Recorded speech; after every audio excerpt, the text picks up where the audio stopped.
여러분, 창세기 29장 1절부터 29절까지 말씀에는 야곱이 형 에서를 피해서 외삼촌 라반의 집에 도피하는, 그래서 도피해서 이제 도착한 얘기를 담고 있는 내용입니다. 그 중에서 제일 중요한 것은 외삼촌 라반의 집에 도착하자마자 이 라헬이라고 하는 외삼촌 라반의 딸을 만나겠죠. 거기에 완전히 야곱이 세상 표현으로 홀딱 반하게 됩니다. 그런데 이 창세기 29장 17절 말씀에 보면 라반에게 두 딸이 있는데 이 두 딸을 비교하는 내용이 나와요. 레아는 시력이 약하고 라헬은 곱고 아리따웠더라, 이렇게 17절에 말씀하고 있습니다. 시력이 약하다라고 하는 것은 실제로 시력이 약하다라고 하는 것에 초점을 맞추는 것이 아니고요, 그 뒤에 있는 말씀 라헬은 곱고 아리따웠다라고 하는 말씀과 대조되는 말씀이에요. 그러니까 아름다웠다라고 하는 것과 시력 어울리지 않죠. 사실은 이것은 우회적인 표현이죠. 당시에 문화적으로 외모가 그리 뛰어나지 않을 때에 쓰는 표현입니다. 오늘 새아기 축복대 아기들 대단히 예쁘잖아요. 그 예쁘면 정말 아유 예쁘다, 정말 예쁘다, 잘생겼다 이러는데 가끔 천에 한 명씩 그렇게 얘기하기 좀 힘든 아이들이 가끔 있잖아요. 그럼 우리는 그때 어떻게 얘기해요? 아우 공부 잘하게 생겼다, 이렇게 우회해가지고 얘기하잖아요. 그러니까 그런 뜻인 거예요. 그러니까 대놓고 이야기할 수 없기 때문에, 그러니까 라헬에 비해서는 현격하게, 그리고 실제적으로 레아는 그렇게 외모가 출중하지 않았던 것이 분명합니다. 야곱이 라헬에게 그렇게 마음을 뺏기고 나서, 여러분 오늘 성경 말씀 18절 19절에 보면 외삼촌 라반에게 내가 7년 동안 라헬을 위해서 봉사하겠습니다 라고 그렇게 얘기해요. 여러분, 이것이 결혼 지창금 제도, 이스라엘에 있었던 그런 제도인데 남편이 죽었을 때를 대비해서, 그러면 그 당시에 여성은 남편이 여성을 보호하고 있는 시대였기 때문에 최소한의 보험을 드는 것과 같은 거예요. 대개 이 액수가 신명기에는 얼마만큼 나와 있냐면 노동자의 4년 품삯 정도 됩니다. 대단히 많죠. 문제는 7년 후에, 그렇게 노동을 하고 난 다음에 7년 후에 라헬을 첫날 밤에 맞아야 되는데 아버지 라반이 야곱을 속이고서 여기 나와 있는 시력이 약한, 아름답지 않은, 야곱은 전혀 생각하지 않았던 레아가 첫날 밤을 보내게 된 것이죠. 여러분, 여기에서부터 이 야곱의 가정에는 크나큰 문제가 일어나기 시작해요. 그 이후에 수많은 갈등과 시기와 암투와, 그리고 그것들로 인해서 이 가정사가 대단히 복잡다단한 그런 결과를 얻게 됩니다. 성경이 이것을 기록하고 있는 이유는 한 가정에 그냥 복잡한 가정사를 기술하려고 하는 것이 아니고요, 인간의 죄가 얼마나 깊고 뿌리 깊은지, 그리고 죄의 결과가 얼마나 무서운지를 설명하고 있는 거예요.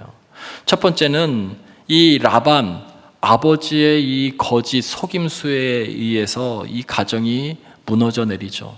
죄입니다. 죄의 결과가 그 가정을 파괴하고 있어요. 두 번째는 이미 이전에 야곱은 아버지와 형을 속여서 결국엔 장자권을 얻었죠. 그것도 죄죠. 그 죄의 결과를 분명히 말씀하고 있는 거예요. 여러분, 하나님께서는 이 가정사를 통해서 야곱의 죄악된 기질을 깨트리고 하나님을 더욱 의지하게 하고 하나님의 사람들로 만들게끔 하는 이 연단과 징계의 도구로서 지금의 상황들을 하나님께서는 사용하고 계신 거예요.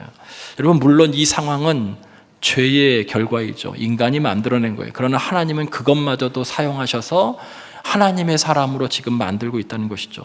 신앙이 아니고서는 이해가 가지 않습니다. 성경의 여러 고난들을 어떻게 설명하고 있냐면, 이 고난은 우리를 더욱 겸손하게 만들고 자기 의를, 자기 중심성을 버리게 만들고 오직 하나님만 의지하게 만드는 도구로서 고난을 많이 설명하고 있습니다. 여러분, 야곱은 이것 때문에 한 집안에서 두 아내를, 레아와 라헬을 얻게 됩니다. 야곱의 속임수에 의해서 라반도, 여러분, 이 속임, 결국 이 겉모술수와 속임을 통하여서 이 가정이 얼마나 파괴되고 있는지, 불신과 갈등이 가득한지를 지금 보여주고 있죠. 여러분, 이 부모들의 모습이 결국 자녀들에게도, 이제 창세기 30장에 이어지는 모든 것을 보면 자녀들에게 얼마나 많은 영향을 끼치고 있는지를 알 수 있어요. 여러분, 이 야곱의 자녀들의 13명, 12명의 남자와 디나인 딸이 있었는데, 여러분, 거기에는 분노의 자식들도 있어요. 레위와 시몬 같은 경우는 실제적으로 여러분 자신의 여동생을 욕보였었던 그 족속들을 완전히 집단적으로 학살하는 분노의 자녀들도 있죠. 그리고 자신의 사랑하는 동생 요셉마저도 죽이려고 해요. 여러분 제일 안타까운 것은 레아와 라헬 말고 레아와 라헬의 몸종이었던 빌하와 실바의 자녀들은 끊임없이 여러분 상처 가운데, 여러분 세상 표현으로 시바지의 아픔의 상처를 다 가지고 있었고 드러내지 못했고 말하지 못했어요. 그런데 그 모든 것이 고스란히 어디로 가냐면 편애를 받고 있는 요셉에게 집중돼서 가는 거예요. 그러니까 가족의 부모님의 분위기가 자녀에게 그대로 전수되고 그 자녀들 사이 속에서도 엄청난 암투가 벌어지고 있는 것이죠. 그 전초적인 시작이 오늘 성경 창세기 29장 말씀이에요. 비극이 시작되는 거예요. 도대체 무엇이 잘못되어서 이렇게 처음에 야곱이 라헬을 만났었을 때 그렇게 아름다운 사랑 이야기가 이토록 복잡한 비극적인 가족사가 됐을까? 성경은 여러 가지로 해석하고 있지만 여러분 잘 아시는 팀 켈러라고 하는 목사님은 그가 지은 내가 만든 신이라고 하는 책과 거짓 신들의 전쟁이라고 하는 책 속에 우상 숭배의 관점에서 오늘 성경을 해석해요. 여러분 이것을 좀 함께 나누길 원합니다. 내가 만든 신, 거짓 신들의 세상. 현대 사회의 사람들이 어떤 우상을 섬기고 살고 있고 그것 때문에 그의 삶과 관계들이 얼마만큼 파괴되고 있는가라고 하는 것을 설명하고 있는 책이에요. 여러분 여기 나와 있는 4명의 사람이 있죠. 라반, 외삼촌 라반이 있고요, 야곱이 있고요, 그리고 레아와 라헬이 있어요. 이 4사람 모두 다 성경을 잘 읽어보면 우상을 섬기고 있다는 거예요. 아무리 읽어봐도 여러분 눈에 보이는 우상을 섬기지 못하는데 무슨 우상을 섬기고 있느냐. 여러분 오늘 성경 첫 번째에 나와 있는 라반의 우상은 물질이었어요. 물질. 자, 성경을 한번 여러분 찾아보시겠습니다. 오늘 29장 18절. 자, 우리 한 목소리로 합독해 보겠습니다. 시작. 야곱이 라헬을 더 사랑함으로 대답하되 내가 외삼촌의 작은 딸 라헬을 위하여 외삼촌에게 7년을 섬기리이다. 라반이 이르되 그를 내게 주는 것이 타인에게 주는 것보다 나으니 나와 함께 있으라. 여러분 이게 무슨 말인가요? 당신의 딸을 내가 너무나 사랑합니다. 당신의 딸을 위해서 내가 7년 동안 노동하겠습니다. 가진 것이 아무것도 없으니 결혼 지참금으로 내가 7년 동안 노동하겠습니다. 그랬더니 라반이 뭐라고 얘기했냐면 그를 내게 주는 것이 타인에게 주는 것보다 낫다라고 얘기했죠. 여러분 타인은 얼마를 하냐면 아까 신명기에서 이야기한 것처럼 4년이에요. 4년. 근데 여긴 지금 7년 얘기하잖아요. 그러니까 머릿속에 무슨 계산을 하냐면 무슨 친인척이고 혈육이고 이것은 두 번째 문제고 모든 것을 물질적인 관심으로 계산하고 있는 거예요. 타인은 관례적으로 4년 정도의 노동력에 대한 것을 가지고 오는데 야곱은 7년이라는 거예요. 그러니까는 다른 사람들에게 주는 것보다 7년인 너희가 더 낫다는 거예요.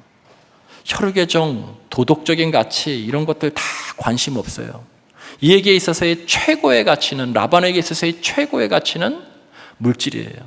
여러분 그래서 30장에 접어들고 31장에 가면 이 외삼촌과 야곱이 물질 때문에 서로 싸우다가 물질 때문에 헤어지잖아요.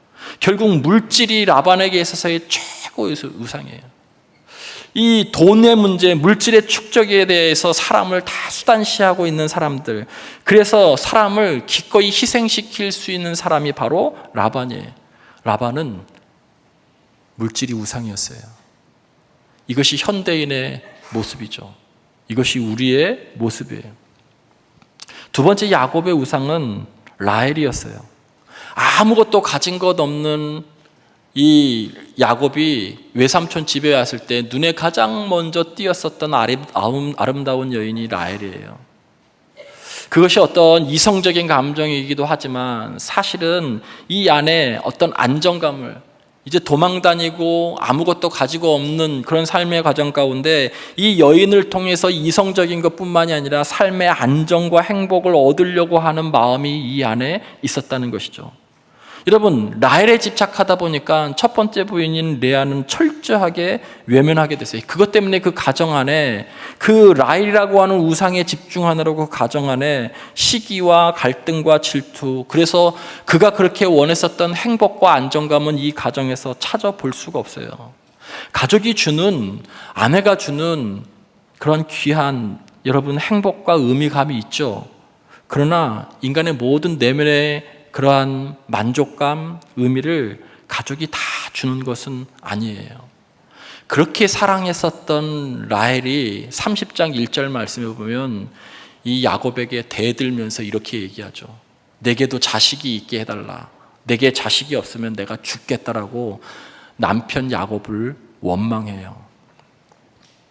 그렇게 처음부터 시작했었던 그 아름다운 사랑은 어떤 문제가 생기자 금방 둘 사이에 갈등이 일어나게 되죠. 여러분, 어떤 사람들도 우리 배우자에게 많은 그러한 행복감과 안정감과 이런 것들을 두는 것은 많지만 그것이 영원하거나 지속적이거나 완전하지는 않다는 거예요. 그런데 이 야곱은 라헬을 우상으로 삼았어요. 사실은 라헬 존재가 아니라 야곱의 마음이에요. 그가 가지고 있었던 이 사람을 통해서 내가 안정감을 얻겠다라고 하는 것이죠. 세 번째 나와 있는 라헬의 우상은 자녀였어요. 이것도 정말 심각합니다. 라헬은 야곱의 사랑을 독차지하기 위해서 독차지했지만 자식을 낳지 못했어요. 이게 딜레마예요. 남편의 사랑을 받았지만 자식을 낳지 못했어요. 그녀의 시선은 사랑받지는 못했는데 자식을 계속 낳고 있는 자신의 언니 레아에게 늘 집중해요, 시선이. 그러니까 결국 시기하게 되고 질투하게 되고 둘 사이에 갈등이 일어나게 되죠. 그러니까 남편에게 가서 내게도 자식을 주지 않으면 내가 죽겠다라고 남편을 원망할 정도에 이른 것이죠.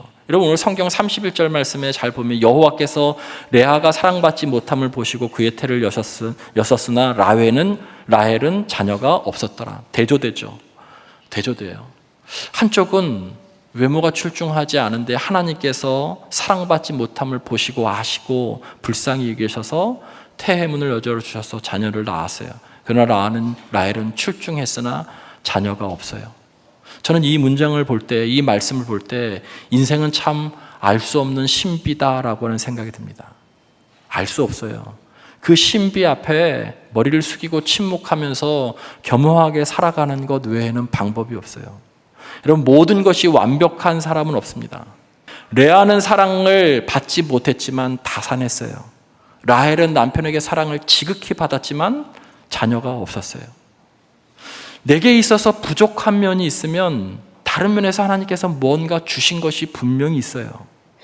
우리에게도 하나님께서 좋은 것을 반드시 주셨다는 거예요. 나의 것을 봐야 되는 거예요. 내게 있는 것을 봐야 되는 거예요. 믿음의 눈을 열어서 하나님께서 내게 허락하신 것을 발견하고 그것을 즐겁게 누리는 것이 믿음의 사람의 모습인데, 끊임없이 지금 라헬은 누구를 보고 있냐면 레아를 보고 있어요. 자신은 사랑받고 있는 것을 생각하지 않고 라헬의 다산만 보고 있는 것이죠. 내게 주신 것이 있는데 내게 주신 것은 감사하지 않고 다른 사람을 부러워하는 것에서부터 시작해서 결국엔 어려움이 시작되는 것이죠. 그래서 결국 관계가 파괴되는 거예요. 마지막 네 번째, 레아의 우상은 두말할 것 없이 남편이었어요. 이 시대에는 더더구나 그랬을 겁니다. 남편이 없으면 생존하기 어려운 시대가 이 시대였어요. 레아는 야곱의 사랑을 받지 못했던 아내예요. 그녀의 삶의 목표는 야곱의 사랑을 받는 거예요. 자식을 낳음으로 통해서 남편의 사랑을 얻으려고 애를 많이 썼어요. 그의 삶의 모든 것이고 의미이고 그의 정체성의 원천은 남편의 사랑을 받아서 안정감을 누리는 거예요. 야곱의 사랑을 얻는 것이 그녀의 궁극적인 구원이자 행복의 의미이기도 해요. 그것을 믿었기 때문에 자녀를 낳아서라도 그 사랑을 얻으려고 했었죠. 여러분, 그것이 이 세상의 사랑의 한계예요. 그것이 바로 우상입니다. 이 세상의 사랑의 우상. 한 가정 안에서 그들의 삶은 마치 이 네 명의 삶은 지옥과도 같았어요. 이 야곱의 이야기는 단순한 야곱의 이야기가 아니라 우리 인간들의 이야기예요. 인간의 죄와 그 죄로 인해서 우상 숭배를 통해서 얼마나 관계가 파괴되고 삶이 비참해지는지를 적나라하게 보여주고 있는 것이 창세기 29장과 30장의 야곱의 가정이에요. 창조주 아버지 하나님을 떠난 모든 인간에게 깊이 뿌리내린 죄의 결과가 그 가정사에 다 드러나고 있는 거예요. 이 모든 가족이 지금 우상을 섬기는으로, 라반은 물질 때문에, 야곱은 라헬이라고는 우상 때문에, 라헬은 자녀라고 하는 우상 때문에 레아는 남편이라고 하는 우상을 섬기고 있어서 이 가족이 모두 다 파괴되고 비참해지는 거예요. 근데 이 가족에 한 줄기 구원의 빛이 들어오는데 그것이 오늘 본 말씀 31절부터 35절까지 레아의 자녀를 낳는 과정의 영적인 여정과 성숙이에요. 여러분 이 31절부터 오늘 35절을 읽어보면요 이상한 것을 발견하셔야 돼요. 왜 그러냐면 이 시대 때는 가부장적인 시대이기 때문에 아내가 아들의 이름을 짓지 못합니다. 그런데 여기 지금 다 누가 이름을 지어요? 레아가 지어요. 그만큼 야곱이 쳐다보지도 않았다는 거예요. 그만큼 야곱이 아이를 낳아도 쳐다보지도 않았다는 거예요. 그러니까 레아의 외로움은 어떤 것으로도 비교할 수 없는 철저한 외로움이고 쓸쓸함이에요. 그러니까 남편의 사랑을 받으려고 너무나 애를 쓰죠. 그래서 첫째 아들을 낳았는데 이름이 르우벤이에요. 다 자신 있게 얘기하는 거죠. 그 르우벤의 뜻이 보라 아들이다 라고 하는 뜻이에요. 아들을 낳았으니 남편이 나를 분명히 사랑하게 될 것이다. 여러분 성경에 이렇게 나오죠. 여호와께서 나의 괴로움을 돌보셨으니 이제는 아들 낳았으니까 내 남편이 나를 사랑하리로다. 이 고백 속에는요 그녀의 절박함이 있어요. 절박함, 쓸쓸함도 있고요. 그런데 여전히 레아의 시선은 남편에게 고정되어 있어요. 우상에게. 저 남편이 나를 사랑해 주기만 하면 모든 것이 다 해결되고 삶이 늘 기쁨이 넘치고 행복이 가득할 것이라고. 두 번째 아들을 낳았어요. 이름은 드르심이에요. 드르심. 여호와께서 내가 사랑받지 못함을 들으셨으므로 이 얘기는 기도했다는 거예요. 자신의 절박함, 사랑받지 못하는 감정, 외롭고 쓸쓸함, 그 비참함을 가지고 하나님 앞에 이제 기도하기 시작했던 것 같아요. 그래서 아들을 주셨다. 이게 시므온이에요. 드르심. 그러나 여전히 인간에 대한 사랑의 갈증이 있고 그러나 야곱은 쳐다보지도 않아요. 근데 영적으로 발전한 것이 있다면 이 고통 때문에 하나님 앞에 기도하기 시작했다는 거예요. 들으셨으므로 라고 이렇게 시작하죠. 세 번째는 레위예요. 연합함이라는 거예요. 내 남편이 지금부터 나와 연합하리로다. 이제 셋째 정도 나면 남편 돌아오겠지라고 하는 소망이 여기에 담겨져 있어요. 그런데 야곱의 우상이 쉽게 무너지지 않아요. 고통스러울 정도로의 시간이 있는 거죠. 르벤과 시몬과 레위라고 하는 이 세 명의 아들을 통해서 끊임없는 남편 사랑에 대한 절박함과 갈증과 소망이 이 안에 다 담겨져 있음에도 불구하고 전혀 남편은 요동하지 않아요. 레아는 남편의 사랑을 통해서 자신의 존재의 의미를 찾으려고 했고 그것이 충족되지 않을 때마다 엄청난 절망감에 빠졌어요.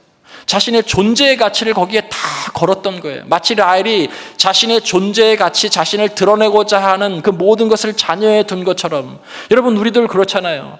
자녀가 잘 되는 것이 행복하기는 하지만 자녀가 잘 되는 것으로 통해서 나도 의수되고 싶잖아요. 레아나 라헬이나 인간에 대한 갈망과 절박함과 갈증들이 이 안에 다 담겨져 있어요. 그렇게 성공한 아들, 딸들이 여러분의 그 갈증을 정말 다 해결해 주시던가요? 여러분 그렇게 성공한 보호해주는 남편이 여러분의 그 내면에 있는 인생에 말할 수 없는 어떤 허무감을 다 위로해주고 만족시켜주고 해결해 주나요? 그것은 사람에게서도 받을 수 있지만 본질적으로는 하나님만이 완벽하게 채워질 수 있는 거예요. 여러분 네 번째 아들을 낳았어요. 그의 이름이 유다, 찬양이라고 하는 뜻이에요. 이제는 내가 여호와를 찬송하리로다 라고 하는 뜻이에요.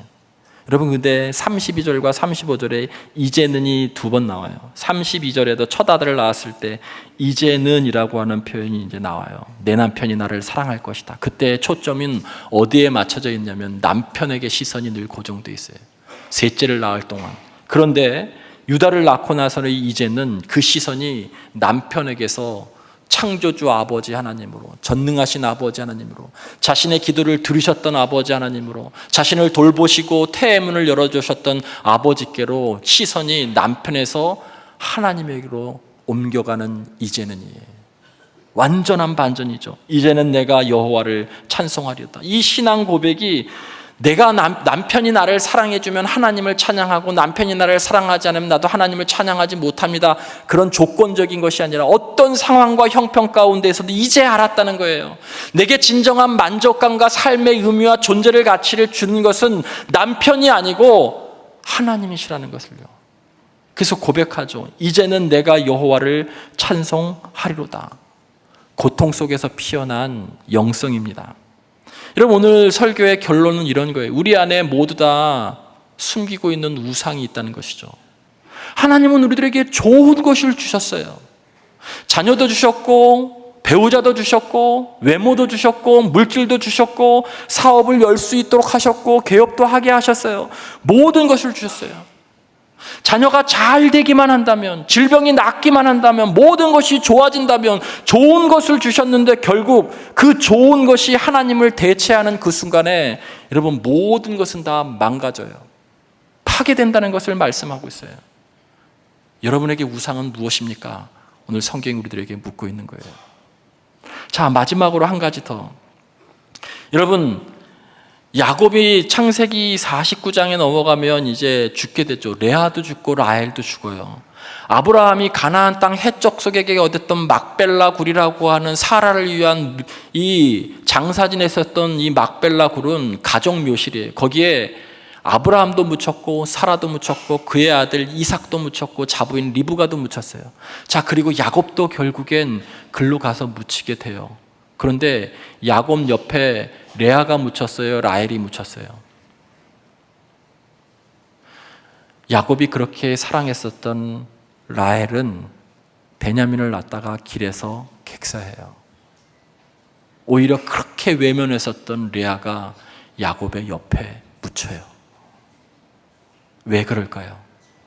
지금 레아도 똑같이 자녀의 문제, 라헬도 똑같이 자녀의 문제를 안고서 라헬은 야곱을 원망하고 하나님을 원망했어요. 왜 내게 자식이 없냐고.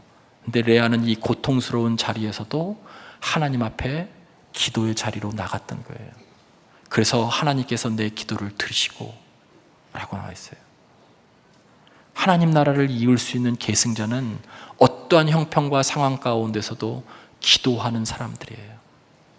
그 기도가 고통 가운데 계속 깊어지고 깊어져서 마지막 정점이 무엇이냐면 이제는 어떤 환경 가운데서도 내가 하나님을 확실히 알았기 때문에 내가 여호와를 찬송하리로다라고 하는 레아가 하나님을 완전히 고백해요. 자신의 우상을 완전히 깨트리는 순간이에요.